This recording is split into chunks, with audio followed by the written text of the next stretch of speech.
నాకెందుకు రాదు ఉద్యోగం? నా దేవుడు ఇస్తాడో. నా దేవుడు ఆలస్యం చేస్తున్నాడంటే శ్రేష్టమైన దాన్ని నాకు ఇవ్వబోతున్నాడు. నా దేవుడు నాకెందుకు ఇవ్వడో? నా తండ్రి అన్యాయస్తుడు కాదు. నాకు ఉద్యోగం ఇవ్వటం కాదు, నేను 10 మందికి ఇచ్చేటట్టు చేస్తాడు నా తండ్రి.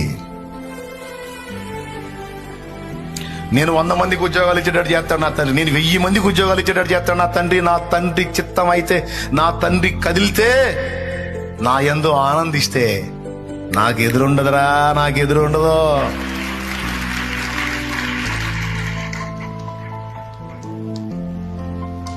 నేను సేవ చేస్తాను, అనేక ఆత్మల్ని గెలుస్తాను.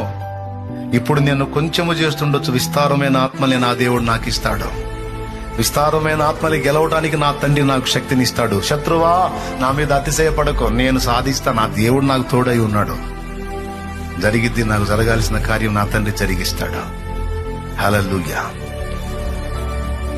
నా ప్రియమైన బిడ్డలారా, మన మాటల్ని నా తండ్రి పట్టించుకుంటున్నాడని ఎరిగిన వారే మెళకువగలిగి జాగ్రత్తగా మాట్లాడండి.